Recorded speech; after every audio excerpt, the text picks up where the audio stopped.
Հայաստանում եւ Ադրբեջանում վերջին շրջանում նկատվող հակառուսական դիրքորոշումների սրացումը ըստ էության կարող է առնչություն ունենալ տարածաշրջանում Եվրամիության եւ Թուրքիայի հարաճկուն ներկայության հետ։ Հարցն առավել սրվում է միջին միջանցքի նախագծի իրագործման ֆոնին, որը փորձում է կապել Չինաստանը եւ Եվրոպան Թուրքիայի ու Կասպից ծովի միջոցով շրջանցելով Ռուսաստանը։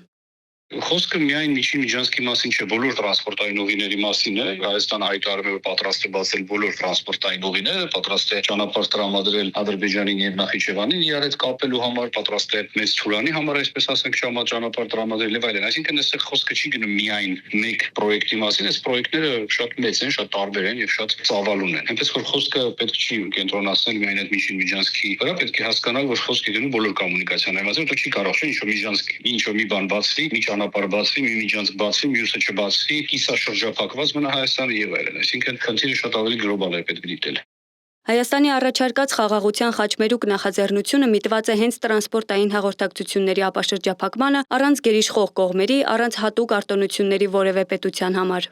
Հայաստանի շրջափակումը տարիներ շարունակ տեղի ունեցել Ադրբեջանի եւ Թուրքիայի ջանքերով եւ Հայաստանը տարածաշրջանային բոլոր նախագծերից դուրս է մնացել։ Բացառություններ իհարկե եղել են, ընդհանրեն ԵԱՏՄ-ն է եղել բացառություն, որ ձևաչափը, որում Հայաստանը մասնակցություն ունեցել է եւ մեխանիզմներ է գտել, թե ինչպես մասնակցի, բայց համենայն դեպս մենք տեսնում ենք, որ ցանկացած նախագիծ, որը տեղի ունեցել մեր տարածաշրջանում, Հայաստանը հետո դուրս է մնացել, բայց դուրս է մնացել հաշվի առնելով այն իրողությունները, որոնք որ եղել են ժամանակին, իսկ հիմա իրավիճակը մի փոքր այլ է եւ պետք է ճիշտ հաշվարկ կատարել ցանկացած պրոյեկտի նախագծի տակ մեր ստորագրությունը դնելուց առաջ։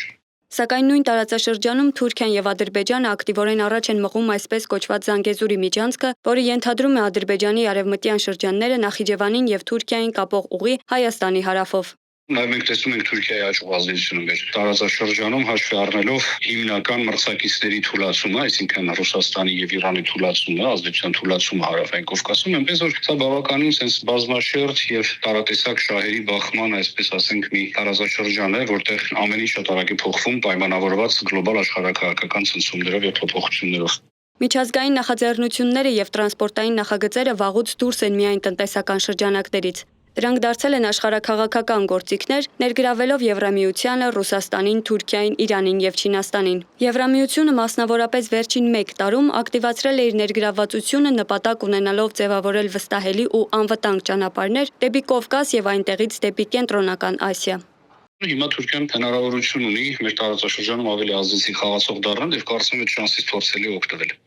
Թուրքիան որպես ՆԱՏՕ-ի անդամ փորձում է այս գործընթացում դառնալ առանցքային կապող օղակ, ինչն էլ խիստ մտահոգում է Ռուսաստանին։ Ադրբեջանի եւ Թուրքիայի համար միջին միջանցքն ու այսպես կոչված Զանգեզուրի միջանցքը ռազմավարական են դառնում ոչ միայն ապրանքների, այլ նաեւ ազդեցության տարածման տեսանկյունից։ Տրանսպորտային ուղիների ապաշրջափակումը, երբ ներկայացվում է որպես խաչմերուկ, փոխադարձ շահերի հենքով կարող է վերածվել համագործակցության իրական հարթակի։ Սակայն երբ այն ներկայացվում է որպես միջանցք, քաղաքական լծակի ձևով, այն խորացնում է լարվածությունը։ Հայաստանի խաղաղության խաչմերուկը այս համատեքստում դիտվում է որպես պատասխան Եվրամիությանը, Թուրքիայի եւ Ադրբեջանի ծրագրերին, փորձելով ձևավորել ներառական եւ սուվերենության վրա հիմնված մոտեցում։ Դժվար է ասել, թե տարածաշրջանային մյուս խաղացողները ինչպիսի միջանցքներ են տեսնում, ինչպիսի ճանապարհներ են տեսնում, ում վերահսկողության ներքո ճանապարհներ են տեսնում, որոնք որ նաև Հայաստանի տարածքով պետք է անցնի։ Սա իհարկե շատ բարդ է ասել, թե որը որի հետ կարող է համընկնել, որը որին կարող է հակասել։ Հայաստանի կառավարության ներկայացուցիչները շեշտում են, որ տրանսպորտային հաղորդակցությունների ապաշրջափակումը պետք է տեղի ունենա խաղաղ միջոցներով, առանց ուժի կիրառման կամ դրա սպառնալիքի,